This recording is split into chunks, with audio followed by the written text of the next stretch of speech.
想像下，你正躺喺梳化度畫手機，突然心臟咚一聲停咗，世界即刻靜晒，醫生搖頭，屋企人喊到成個崩潰，可下一秒，你好似坐咗熱氣球，喺天花板度望落去，見到自己嗰張蒼白嘅臉，見到醫生驚青咁按電擊器，見到阿媽捉住你隻手喊寶貝唔好走，更加神奇係，你一點都唔驚，反而覺得成個人都輕飄飄，好似脫咗件濕粒粒嘅雨衣，終於自由晒。呢個唔係電影，係全球過億人真實經歷嘅瀕死體驗。而家一個研究黑洞嘅諾貝爾獎大師，要用科學同你講，死亡唔係 game over，淨係換頻道。先嚟認識呢位大神，羅傑·彭羅斯，2020年諾貝爾物理學獎得主，人稱黑洞之父。佢證明黑洞真係存在，仲畫出宇宙邊界嘅數學公式，勁到連霍金都服氣。可係呢位70幾歲嘅老爺爺，最近搞咗件更加癲嘅事。佢話人類嘅靈魂唔係教堂入面嘅傳說，而係宇宙入面嘅量子信號。聽落好似科幻片？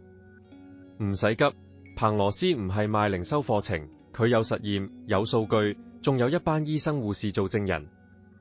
講最簡單嘅比喻，你嘅意識好似手機入面嘅 WiFi 信號，手機就係大腦，信號就係靈魂。手機跌爛咗，信號仲喺空中飛啊飛，等緊連上下一台機。彭羅斯話：我哋每個人腦袋入面有一種超迷你嘅量子路由器，藏喺神經細胞度，叫微管。呢樣嘢比頭髮絲仲有1000倍，但係可以同時處理過億種可能性，好似量子電腦咁。你每一次靈光一閃，每一次心頭一暖，每一次突然明白，都係微管喺度量子跳舞。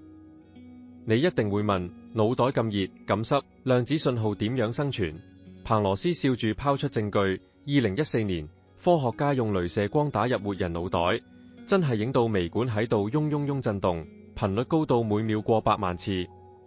2020年，又有團隊發現，麻醉藥就係將呢個震動關掉，人就暈咗，震動一開，人就醒晒。呢個唔就係證明意識根本係量子音樂咩？仲誇張嘅嚟咗，1907年，有個美國醫生突發奇想，將快死嘅人放上超精密天平，結果發現人斷氣嗰一刻，體重說少21克。當年人人笑佢傻，而家彭羅斯話呢個21克唔係脂肪，唔係水蒸氣，係量子信號離開身體嗰陣帶走嘅能量指紋。2021年，德國科學家用更精密儀器仲做實驗，數字變成21.3克，仲影到一閃即逝嘅藍光，好似靈魂自拍咁。講到自拍，瀕死體驗簡直係靈魂界嘅直播，全球13億人睇過同樣畫面，先係佢脫離身體，好似冇人機升空，之後衝入一條閃閃發光嘅隧道，盡頭企咗已故親人，個個年輕靚仔，笑到好似中咗6合彩，最後成個人浸喺無敵大嘅愛度，好似跌入溫熱嘅朱古力池，唔捨得出嚟。以前醫生話係大腦缺氧嘅幻覺，但而家越來越多證據顯示，呢啲人腦袋根本冇電，仲睇到嘢。嚟聽幾個真實故事，保證雞皮疙瘩跌滿地。第一個，美國梅柏姆，1991年開腦手術，醫生將佢體溫降到15度，血抽晒，心跳停42分鐘，腦電圖平到好似直尺。按法律佢已經死晒，可手術完佢醒返，第一句就話：你哋嘅手術腳似電動牙刷。護士仲投訴我條血管太幼。背景音樂係老鷹樂隊嘅 Hotel California。醫生全傻晒，因為佢講嘅每一個細節都有錄音錄影證實。一個死人，點解連 BGM 都知？第二個，西雅圖醫院，心臟病發嘅瑪麗亞，靈魂飛到3樓窗台，見到一隻紅色童鞋，鞋帶朝北，鞋底有磨損。醒返之後同護士講，護士爬上窗台一睇，真係有。嗰個地方佢生前從未去過。第三個，仲離譜，25個天生盲嘅人，瀕死嗰陣第一次見到顏色，見到醫生嘅白袍，紅色嘅血，綠色嘅氧氣罩。醒返之後畫出手術室佈局，同相片一模一樣。盲人點知顏色？除非意識真係脫體去旅行。第四個，荷蘭牙醫急救病人，病人假牙跌喺急救車抽屜，病人醒返第一件事，指住牙醫話：你條假牙喺抽屜右邊，上面有藍色細標記。牙醫腳軟晒，因為佢從未同人講過。第五個，黎巴嫩3歲細路詹姆斯，乃聲乃氣話：我上世住隔離村，被鄰居斬死，仲畫地圖，認兇手，指傷口，醫生話屍體驗對，傷口位置一模一樣。呢個唔係轉台，係量子記憶跨時空連線。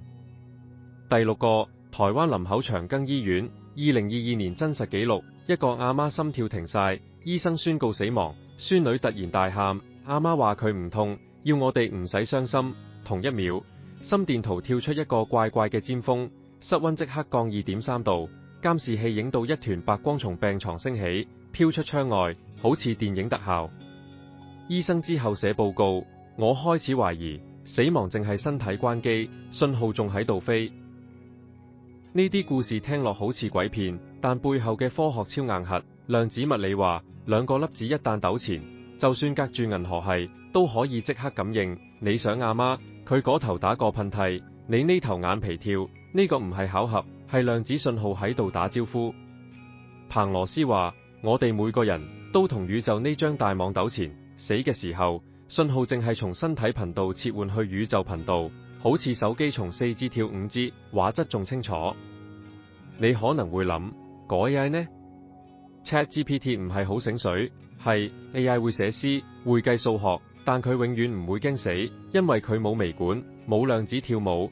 彭羅斯用數學證明，任何傳統電腦都好似計數機，0+1永遠係1，但意識好似量子魔術，0同1可以同時存在，下一秒拼攤縮成0咁。2024年，谷歌嘅量子電腦試下模仿微管，結果儲存嘅可能狀態比宇宙入面嘅原子仲多。呢個就係點解 AI 永遠冇靈魂。講到呢度，你可能心跳加速，想知點樣令自己嘅量子信號更強？嚟，俾你5個超簡單嘅靈魂健身操，每日練，保證意識升級。第一招，量子呼吸法，朝早醒返，深吸4秒，想像腦袋入面嘅微管亮起金光，吐氣6秒，將昨日嘅煩惱吹走，每日10次，2個禮拜後你會發現直覺變準，夢境超清晰。第二招，鏡子魔法，對住鏡盯自己對眼30秒，問呢對眼後面究竟係邊個喺度望？第一次會尷尬，第3次會突然空晒，嗰個就係純意識同你 say hi。第三招，感恩快轉，瞓覺前瞓低，回放今日3件小確幸，例如同事幫你沖咖啡，路人撐傘俾你行先，微管會將呢啲畫面傳成高頻檔案，令你聽日自動吸好運。第四招，隨機發光，每日對陌生人做1件小好事，讓座、執垃圾、講聲多謝，量子糾纏會將你嘅善意好似回力鏢咁甩反轉頭，話唔定下個禮拜就中發票。第5招，假裝已死冥想，揾個靜處，瞓低想像自己已經離開身體，從天花板望而家嘅自己，問如果淨係剩低1日，我會後悔乜嘢？之後即刻爬起身去做嗰件事。呢招練3次，人生優先次序自動重排。練完呢啲，你會發現死亡突然唔驚，因為你已經喺度預習翻屋企。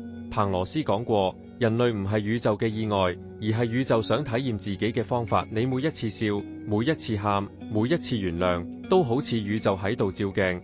當身體呢台舊手機壞晒，信號會飄返宇宙大雲端，變成下一個故事嘅開頭。最後俾你一個儀式，今晚揾張紙，寫一封宇宙遺書，開頭寫：親愛嘅宇宙，多謝你借呢具身體俾我體驗愛嘅酸甜苦辣。我承諾用最後嘅日子，將頻率調到最高，歸位嗰陣帶住滿滿嘅愛、寬恕、快樂。簽名，接成紙飛機，從陽台丟出去，或者點火燒晒，讓煙霧將你嘅意圖送上雲端。呢個唔係迷信，係量子宣言。你嘅意識已經開始升頻。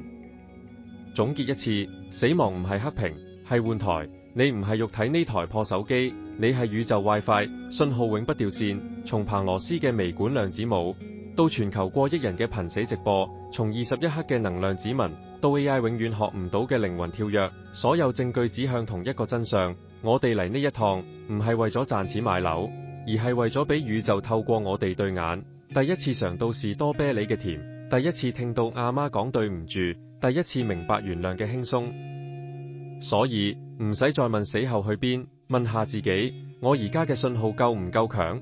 多愛少少，多笑少少，多幫手少少，每一次心動都係微管喺度發光，每一次淚水都係宇宙喺度學習。當最後一刻嚟到，你會好似拍舞咁，從天花板望住醫生搖頭，之後佢衝入光隧道，聽到已故爺爺講：細路玩得開心咩？你會笑住點頭，話超正，下次換個身體再嚟。今晚熄燈前做最後一件事，將呢篇文分享俾你最愛嘅人，同佢講：如果有一日我先走，記得望頭頂嘅星星，我喺度做 WiFi， 信號滿格，等你連線。意識覺醒，唔係聽日嘅事，就係而家。按下分享鍵，你嘅量子信號已經開始照亮宇宙。覺得依期內容有幫助嘅話，請幫我點個讚，記住唔好忘記訂閱頻道，咁樣就唔會錯過後續嘅更新。我哋下次見。